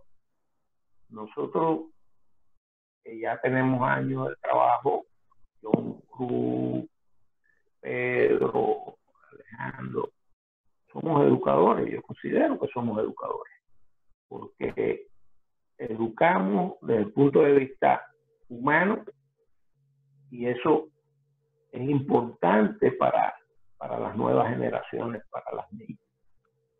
La forma en que nosotros atendamos a los muchachos es lo que hace posible, es decir, que uno hace cosas que ni siquiera con la familia las hace, de muchos tipos, erogaciones de presupuesto, dinero, no sé, pero eso es lo de menos. Lo importante son los aspectos morales y éticos y el conocimiento de la actividad que nosotros realicemos. Si nosotros estamos preparados pedagógicamente y humanamente para el rol que nos corresponde como educadores, se potencia y se desarrolla un gran ser humano. Siempre va a haber 1% de deserción, porque todo el mundo no es campeón. Siempre tienes 20 y hay un solo campeón. Esto decepciona en muchas ocasiones. En otras ocasiones lo que hace es estimular a los demás para que mejoren.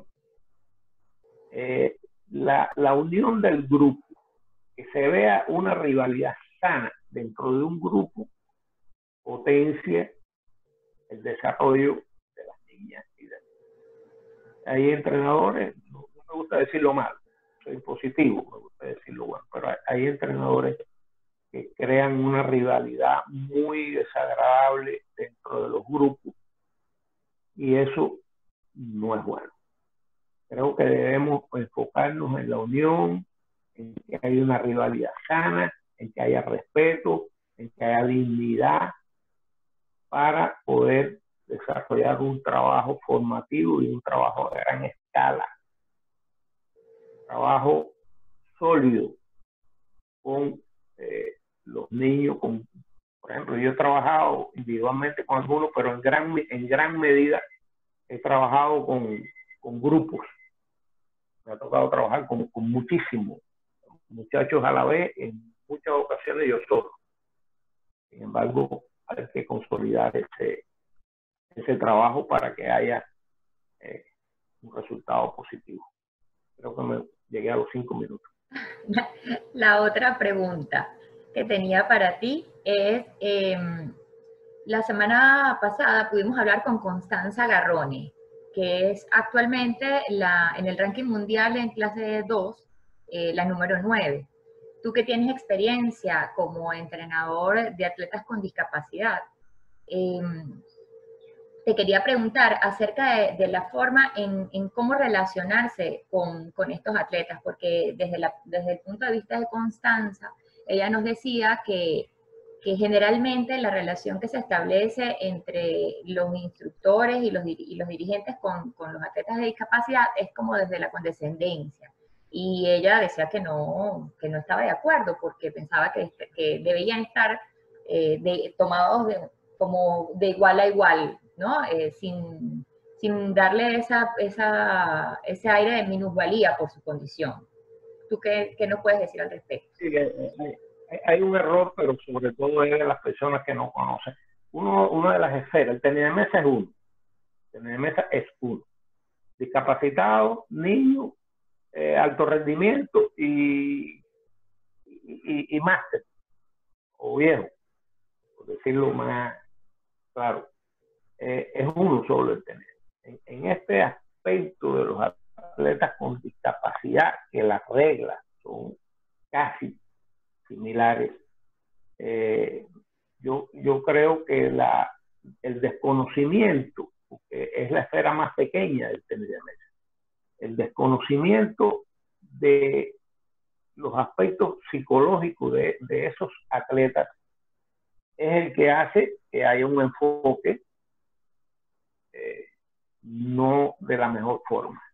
En el tenis de mesa, discapacitado, por ejemplo, ella es clase 2, sí hay en ocasiones que atender necesidades que a ella les es imposible atender. Si alguien me ha educado y me ha formado a mí como persona y como entrenador en este mundo del deporte han sido los discapacitados. Porque yo los veo con respeto, no los veo de forma que son infelices. No. Muchos de ellos son más alegres, más atentos, más respetuosos y más luchadores que nosotros, que no tenemos problemas motrices para la realización de esta actividad. El tenis de mesa del mundo del discapacitado, primero, para trabajar con discapacitados hay que conocer sus características psicológicas y personales, y en base de eso hacer un trabajo serio. El entrenador no es aquel que le dan una actividad y le dice, mira, vas a darle clase a... yo creo que un entrenador de atleta con discapacitado tiene que estar capacitado un poquito más allá de las cuestiones habituales. Gracias, Ricardo. Pedro, en tu carrera como entrenador has visto crecer a varios jugadores importantes en nuestro país y más allá de nuestras fronteras. Sin embargo, la proporción de participación entre jugadores en general en América Latina está en el 75% del masculino y 25% del femenino. Nuestra inquietud es, ¿qué estrategias crees podrían ser efectivas en el interés de igualar la participación por género en el tenis de mesa? Ok. Yo creo que es una cuestión de educación, una cuestión de que todos entendamos los beneficios, los aportes que puede dar el deporte a nuestra vida en general. Lo que hablamos anteriormente de las mujeres generalmente son las consentidas de la casa, son las niñitas de papá o de mamá y no quiero exponerlas, no las llevo a un entrenamiento al varón lo saco, lo suelto y digo, vete, anda, entrena. Y muchas veces eso limita la participación de las mujeres dentro del deporte y en el tenis de mesa también. Entonces, la idea sería concientizar o hacer campañas de concientización a los estudiantes, a los padres, de que entiendan los beneficios que puede darle no solamente el tenis de mesa, sino el deporte en general a las niñas, desde su aspecto físico, desde su aspecto emocional y en el aspecto psicológico. Si logramos que se entienda eso y que las personas sepan la cantidad de beneficios que van a tener del deporte, yo creo que podemos incrementar la participación de la mujer dentro de la actividad deportiva.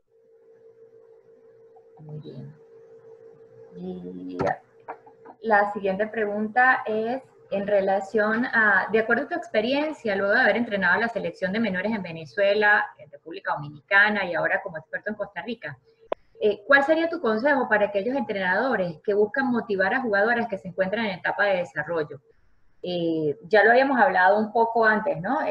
Acerca, bueno, y un poco también te referiste a eso, a la motivación, pero no sé, es decir, ¿cuáles crees tú pudiera ser el factor como fundamental o decisivo para que las niñas se mantengan, las niñas que están en etapa de desarrollo se mantengan en la práctica del tenis de mesa? Mira, yo siempre he dicho, este es un aspecto que a mí me gusta muchísimo trabajar, que es el aspecto psicológico en el tenis de mesa. Y yo creo que aquí se unen una serie de factores, ¿no? Tanto motivacionales como de la vida diaria de las personas. Creo que debe haber una unión, una conjunción entre lo que es el hogar o el representante, el padre, con el entrenador. En el aspecto psicológico, el padre es parte fundamental del trabajo que nosotros realizamos. Si el aspecto motivacional del padre es negativo, se va a reflejar de manera negativa en el atleta. Y va a acelerar el proceso, quizás de deserción o quizás de decepción del atleta en la participación del deporte. Entonces, yo creo que lo primero que hay que hacer es lograr que se integre el hogar o la familia dentro del proceso y en el desarrollo de los atletas. Si logramos concatenar ese trabajo entre los entrenadores, los padres, los directivos y llevarlo todo hacia el enfoque de que vamos al beneficio del atleta, vamos a lograr que haya menos deserción, vamos a lograr que se mantengan en el tiempo estos atletas, aunque no tengan grandes resultados deportivos, porque ahí es otra parte importante. Si no tienes grandes resultados deportivos, pero tienes algún beneficio personal, tienes una satisfacción que te permite a ti aprovechar todo lo que vayas adquiriendo dentro del deporte, para tu vida personal, para tu familia, para tu vida familiar y para tu vida deportiva. Todo eso, si lo logramos hacer, vamos a tener un mejor deporte y vamos a permitir que esas niñas se perduren en el tiempo dentro del deporte. Gracias, Pedro. Alejandro, ¿estás allí? Ok. Vamos a ver si es posible que podamos contestar las preguntas. En tu opinión, ¿existen diferencias en los estilos de juegos practicados por las mujeres y los practicados por los hombres? Hace un ratito Ricardo hacía referencia, y bueno, tú también nos hacías referencia también un poco en cuanto al estilo de Andreina. Bueno, eso. Sí, mira, a mí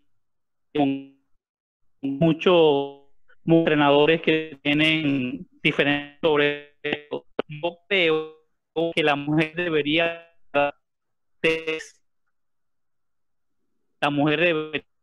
revés, quitar el pivot, forjan en la esquina al revés.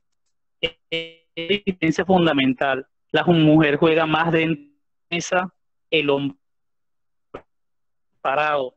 La mujer juega con más velocidad, potencia. Entonces, simplemente que si es diferente en lo...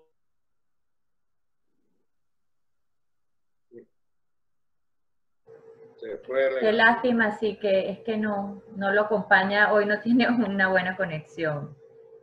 Pero bueno, voy a esperar a ver si puede al final logramos establecer una conexión más decente y nos puede contestar al final. Vamos a pasar con John y volvemos con Alejandro ahorita a ver si podemos normalizar un poquito la conexión. John, ¿cómo ser disciplinadas en tiempos de confinamiento? Mantener el ritmo de entrenamiento y resistencia. Y además, aquí aprovecho y también cuelo una inquietud que tiene nuestra amiga Ana Santana, de cómo podemos adaptarnos y evolucionar en cuanto a esta situación de confinamiento que nos ha obligado el COVID. Y además de cómo ser disciplinadas, si se ha pensado en la posibilidad de virtualizar la disciplina, el entrenamiento. Entonces, bueno, un poco eso, ¿no? Bueno, primero, experiencia en esta situación. En el mes de marzo, cuando inició este problema o esta pandemia, desde Colombia, el Ministerio del Deporte nos asignó una fisioterapeuta muy conocedora y nos acompañaba con el tenis de mesa. ¿Qué hice yo como entrenador? Dije, no, tengo dos opciones. O sigo aquí pegado al computador sentado o trabajo como uno más como deportistas haciendo el trabajo y la preparación que ya nos daba. E inicié como uno más. O sea, uno más que se tiraba al piso, uno más que hacía el esfuerzo, uno más que se hidrataba, uno más que trabajaba. Obviamente no al ritmo de los deportistas de Selección Colombia, pero lo hice. Entonces fue el primer paso para acompañar a estos deportistas, a ser parte como equipo, ¿no? Como entrenador y equipo. Es decir, no solo ustedes son los que van a estar en casa haciendo una actividad física, esforzándose, cansándose, sino yo también lo voy a hacer, yo también lo voy a intentar, voy a hacer uno más. Después de esto, dije, bueno, voy a hacer mi parte de entrenamiento específico de tenis de mesa y dije, no, mostrarle y hacer sombras y hacer imágenes y esto va a durar 6 meses, 8 meses, 9 meses, y yo aquí y hago esto no va a funcionar, sinceramente, no, es difícil, ¿no? Es difícil porque hay unas cargas no solo en la parte física, sino en la parte psíquica. Hay un estrés, y eso es una realidad, y lo vivimos todos hemos pasado por situaciones difíciles en casa, de pensar de la situación, de que si no mejora, qué pasa con esto, bueno. Empecé a dar mis apuntes, tuve la posibilidad en el 2009 de estudiar en Alemania y de ver tenis de mesa como deporte para la salud, pero dije, no, pues tengo que darle un rango más amplio, el tenis de mesa para el deporte para la salud, que es muy importante, pero estoy con un grupo de deportistas, entonces crear un sistema de entrenamiento.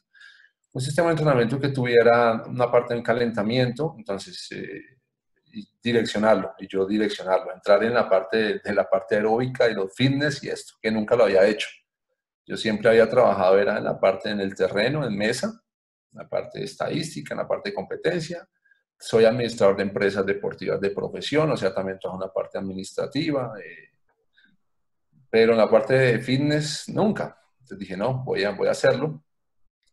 Y creé un sistema, digamos, que tuviera un calentamiento, que tuviera un trabajo de fortalecimiento del cinturón escapular, aparte donde hay que fortalecer pues en parte del pecho, el hombro, el bíceps, el tríceps, los pronadores, supinadores, que para evitar a futuro lesiones cuando empezáramos nuevamente en mesa, para aguantar los volúmenes de entrenamiento, las intensidades, bueno. También que trabajáramos en la zona media, porque pues, las cadenas cinéticas, por donde se fuga la energía, porque rotamos mucho en nuestro deporte, ¿no? Hacemos unos movimientos de rotación en el tronco muy seguidos, cada punto. Entonces tenemos que fortalecer eso, pero también tenemos que fortalecer la parte de mesa, la parte de las imágenes motoras, los movimientos, hacer una preparación física y hacer una parte aeróbica, de resistencia, bueno, crear esto. Entonces creé ese sistema de entrenamiento muy ligado, todo interrelacionado con el tenis de mesa, donde se trabajaran imágenes, visualizaciones, que eso se llama, es una activación reticular, que es donde el cerebro hace la parte de que está haciendo real en mesa, o sea, como la sensación, como si estuviera en la mesa, entonces se llama una activación reticular, hacer las sombras, los movimientos, es donde se trabaja la resistencia a la fuerza, hacer unos ejercicios de fuerza explosiva, pero al mismo tiempo, después de hacer esos ejercicios, las repeticiones direccionados, hacer un estímulo al sistema motor, ¿no? Los pasos en tenis de mesa, los diferentes movimientos que se utilizan en mesa, hacer las recuperaciones, pero de manera activa, o sea, en trote o en pasos de fitness, para hacer la parte aeróbica. ¿Por qué esta parte? Porque trabaja la parte aeróbica, precisamente el RB1, que es la resistencia básica 1. Porque nosotros en nuestro deporte dependemos mucho del sistema nervioso central y como somos un deporte de oposición, tenemos en competencia, pues tenemos que aguantar una competencia, un partido, una competencia, tiene que haber una base de resistencia sólida. Y aparte de eso, en los partidos, aguantar un estrés que sea en el partido, por estar en competición con el oponente.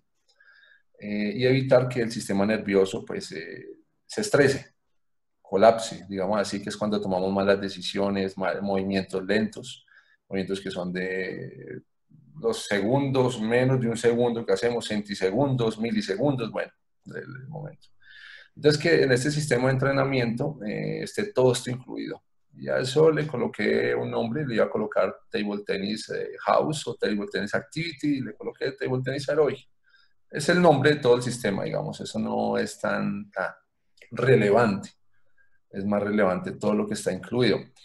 Entonces salir todos los días lo estaba haciendo y la federación me dice, bueno, abramos ese sistema, abramos ese entrenamiento, pongámoslo al aire. Y también se presentó a la Unión Latinoamericana, el presidente, su comité ejecutivo, hay gente que está en cuarentena, vamos a ponerlo al aire. Entonces lo colocamos al aire todos los días, 11 y 15 horas de Colombia, para hacer esta rutina de 40 a 45 minutos, que es complemento del entrenamiento y lo que está haciendo los países, los entrenadores, y que tiene todo esto relacionado para mantener la motivación. Aparte de esto, cada jueves estamos invitando a un deportista internacional, del top internacional de cada país, a que nos acompañe. O sea, cada jueves estamos haciendo un campamento de entrenamiento internacional. Y ese deportista está alimentando los procesos que estamos llevando, que está llevando todos los países y entrenadores y deportistas en Latinoamérica, aportándonos. Ha estado Thiago Monteiro, Alberto Miño, estuvo Ever Moscoso en estos días, Paulina Vega, y bueno, y seguirán viniendo muchos deportistas a hacer este campamento. Entonces, cada 8 días es un aspecto anímico, motivacional para todos los deportistas y todas las personas que están en tenis de mesa, que pueden entrenar con estos jugadores de alto nivel, que no hemos tenido la posibilidad de entrenar con ellos, pero que de manera online lo estamos haciendo. Ellos me están compartiendo partes de su rutina. Entonces, creamos este sistema para mantener esa motivación, para hacerlo y para pues, prepararnos y evitar pues, las lesiones a futuro y poder pasar este semestre o estos 8 meses seguramente que vamos a tener sin actividad. Sí, sí. Bueno, yo he podido ver varias de tus lives y bueno, muy interesante, la verdad. Y sí, bueno, es buscarle la vuelta, ser creativos en esto de mantener el nivel y bueno, poder hacerlo en casa si se quiere, porque bueno, dadas las condiciones no tenemos muchas otras opciones. Así es.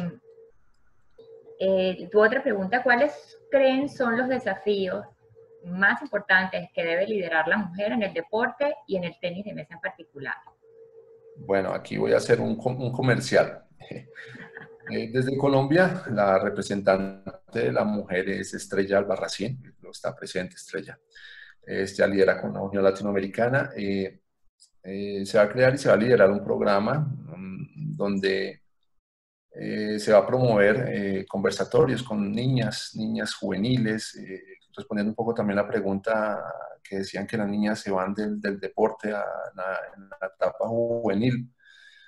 Mostrar cómo el deporte brinda becas, estudios, tanto en Colombia como en el exterior, cómo puedes hacer una carrera profesional, puedes lograr cosas más importantes en tu vida, puedes ascender en tu escala social también, puedes buscar por medio del deporte una una proyección, digamos así, es una motivación adicional. Entonces, hay niñas que han estudiado con becas aquí en el país, que están estudiando, que se han graduado, que están en el exterior, que están en preuniversitarios, que están en selecciones, y que esto se muestra a las otras niñas y al país y internacionalmente, que el deporte brinda todas estas partes, porque de pronto lo sabemos nosotros, pero hay mucha gente que no lo sabe.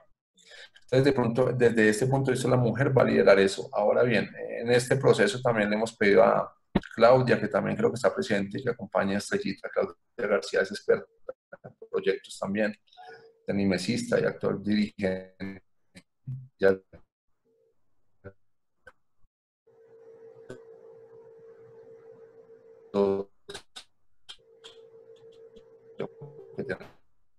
va a empezar a liderar y tener una responsabilidad. Muy golpeados en la parte económica, van a cambiar muchas cosas. Es una realidad. El deporte pues va de la parte económica, entonces se va a requerir mucha responsabilidad grande. Entonces pienso que la mujer y estos espacios van a ser fundamentales en liderar, y más con situaciones vulnerables que a veces tienen las mujeres en nuestros países, ¿no? Para nadie es un secreto que hay abusos, que hay violencia, bueno, muchas situaciones que quisiéramos que mejoraran y cambiaran. Entonces, ese es un trabajo que va a ser muy importante para la mujer en este nuevo proceso de nuestra vida y por esta situación actual. Bueno, muchas gracias. Quería hacer un inciso y felicitar a nuestra oyente más pequeñita que se ha quedado allí, atenta. Denis, gracias por aceptar la invitación y bueno, además traer a tu hija que bueno, conocimos el año pasado en el HOP, no, el pasado. Y bueno, tan linda que está aquí con nosotros y la verdad que es muy motivador porque es parte del trabajo que queremos hacer, tener cada día más no solo mujeres, sino niñas que se están formando en el camino deportivo y bueno, gracias a los dos por estar aquí. Vamos a darle el derecho, vamos a escuchar unas palabras del presidente de la Federación Venezolana de Tenis de Mesa y cerramos con una pregunta bomba que nos ha dejado Noema en el chat. Félix. Hola, buenos días a todos. Un saludo a todos los amigos y amigas que están participando en este conversatorio. Quiero felicitar a los panelistas y agradecerles haber aceptado nuestra invitación a través de la Comisión de la Mujer, un tema que cada día vamos a profundizar más. A Ricardo, a Alejandro, a Pedro y especialmente al profesor John, que muy amable ha cedido su tiempo para instruirnos en todos sus conocimientos.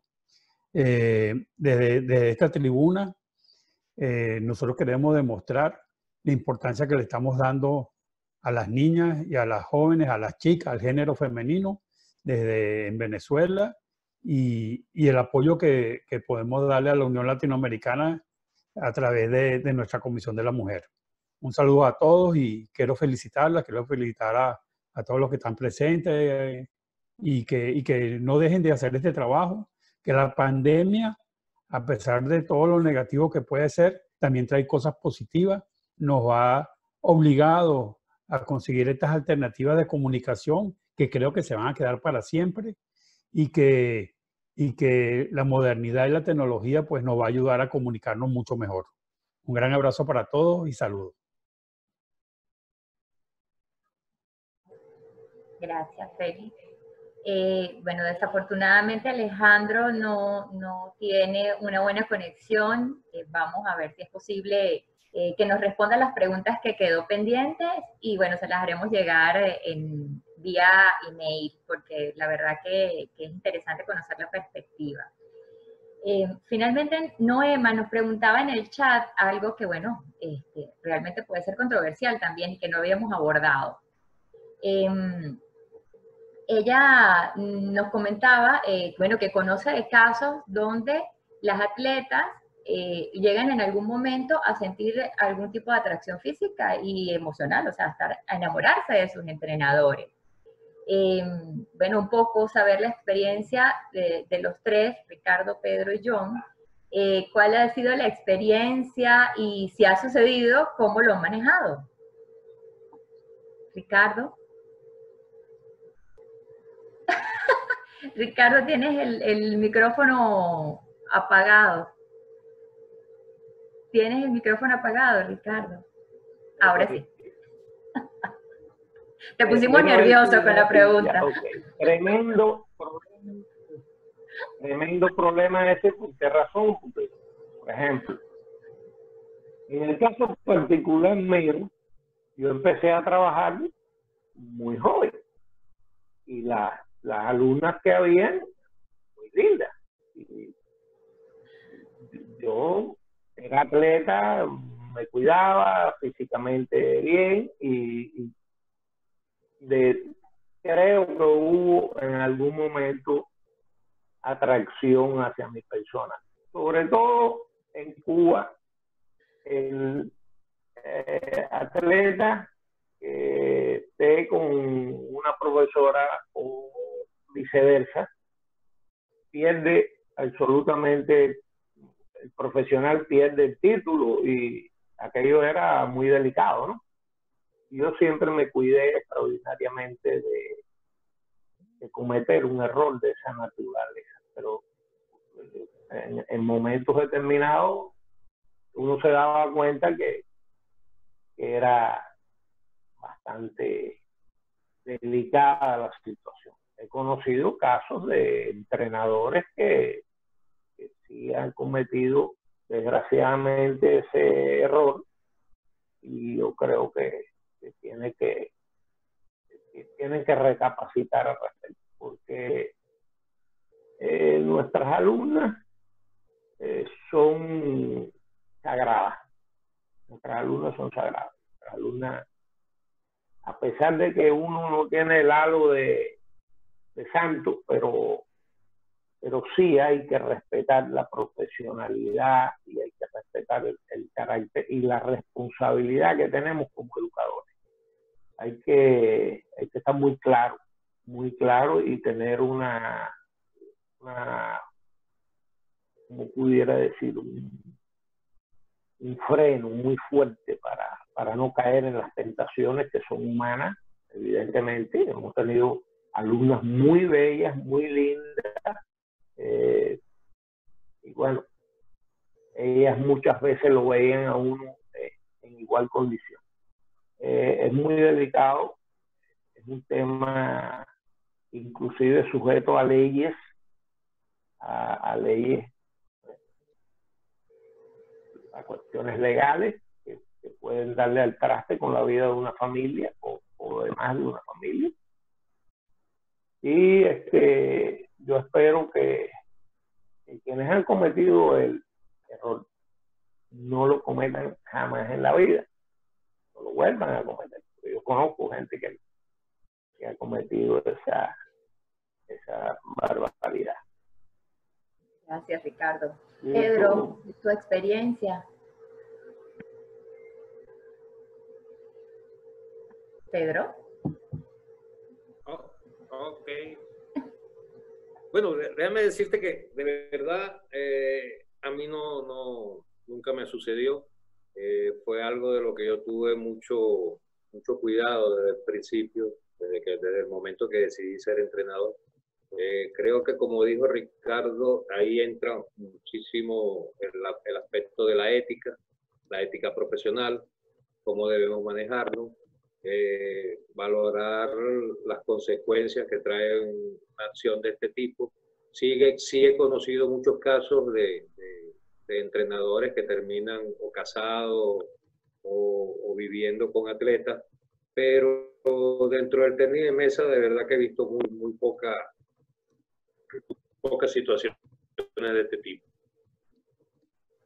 Yo es una de las cosas de las que más me he cuidado, y si en algún momento notara o hubiera notado algún tipo de sensación de este tipo, creo que me hubiera alejado lo más posible en aras de evitar tener un problema, porque creo que la ética del profesional nos lleva a que seamos muy cuidadosos en lo que hacemos y debemos dar ejemplo a nuestros atletas de moralidad, de entrega, de ética, y creo que es un aspecto bastante conflictivo dentro del deporte. Pero sí sucede, es como todo en la vida, algunas cosas nos pasan a nosotros, algunas cosas le pasan a otros, y bueno, lo importante es saber sobrellevar este tipo de situaciones. Sí. John, cuéntanos. Bueno, siempre, bueno, afortunadamente, cuando tuve algunos profesores en mi carrera, estudio, dirigentes, lo cual siempre aconsejaron, ¿no? Eso hay que hablarlo, que tuviera siempre una distancia, siempre hay que mantener una distancia entre el deportista y el entrenador. De ahí que nunca pueda decir que estuve en reuniones o en temas tomando licor, inclusive con deportes que ha pasado con entrenadores, o haciendo o generando espacios que se presten para otro tipo de cosas. Siempre mantener un poco la distancia, respetar los procesos con los niños que están en esas etapas de adolescencia. En el sector universitario de pronto era un poco distinto porque ya son personas adultas. De pronto el lenguaje está un poco diferente. Pero la verdad sí hay que, y esto es una parte que tienen que entender los entrenadores y las entrenadoras, que no se puede entrar a violentar, digamos, de una manera por un sentimiento que le nace a un niño o una niña, su desarrollo, inclusive en sus temas sentimentales y sexuales. ¿Verdad? No pienso que sea ético y es condenable, ¿no? Aparte de eso. Entonces es algo que se tiene que tener claro y bueno, si uno está convencido que esa es su profesión, es su trabajo como entrenador, pues cumple con su trabajo y su profesión y pone sus parámetros, sus distancias, los lineamientos. Pienso que desde ahí no se presta para cosas. Incluso puedo decir que en pocas oportunidades, no sé, o de pronto nunca, no pocas, compartir un cuarto con un niño o una niña, no lo hacemos. O también ir y estar en el cuarto de las jugadoras en determinado momento, tampoco lo hago. Toco la puerta, una reunión, 2, 3 minutos, o cito una reunión en otro sitio y todo, que se respetan los espacios, se da la confianza a los deportistas y se mantiene esa distancia y ese control también, pero respetando. Entonces, desde mi experiencia ha sido así. Claro. Bueno, sí, sobre todo lo que yo creo que los tres coinciden en lo importante que es mantener el respeto y de entrenadora a atleta y en lo personal, ¿no? Porque también podría verse como que el entrenador o la entrenadora se aprovecha de su condición y su capacidad de influencia sobre la persona que puede ser un niño o una niña. Y claro que es un riesgo, pero además es lo que ustedes decían, ser profesionales, que es importante. Y bueno, Noema, ya tienes allí reflexiones importantes acerca de tu inquietud. Finalmente, para despedirme, quería agradecerles a Ricardo, a Pedro, a Alejandro, a John, por gentilmente haber aceptado esta invitación en nuestro segundo encuentro de la Comisión de la Mujer de Venezuela. Estamos muy contentos porque además sentimos que esto ha sido una ola expansiva que viene motivando a la comisión de la ULTM. Ahora Estrella va a tener su programa y la esperamos con ansias para acompañarlas también. Y bueno, que se replique y gracias por acompañarnos, de verdad. Es para nosotros muy importante saber que más allá estamos conectados y que contamos con ustedes. Gracias por haber compartido sus experiencias y saberes. Creo que los 4 son referencia, los 4 panelistas del día de hoy son referencia, sin lugar a dudas, hoy por hoy en el tenis de mesa de América Latina. Y bueno, para nosotros ha sido un honor y estamos todos muy contentas. En el chat, bueno, Katy dice un fuerte abrazo, amigos de la gran familia del tenis de mesa. Agradecimiento a los excelentes panelistas, mil gracias a los organizadores, saludos cordiales desde Ecuador, saludos Katy. Claudia, muchas gracias a todos, fue maravilloso verlos y compartir, gracias. Bueno, placer verlos a todos, gran respeto y admiración a los panelistas, excelentes entrenadores, Noema. Bueno, un abrazo de la verdad para todos, estamos súper contentos y esperamos verlos de nuevo el mes entrante. Y bueno, por allí viene una sorpresita que también estamos preparando en el intermedio desde la comisión, que ya pronto les haremos saber. Un abrazo para todos, muchas gracias por acompañarnos, que tengan feliz día, feliz fin de semana, cuídense, gracias Ricardo, Pedro, John, un abrazo, que estén muy bien. Gracias. Chao, hasta luego. Feliz día a todos. Gracias por la invitación, que estén muy bien, buen día. Gracias, hasta luego.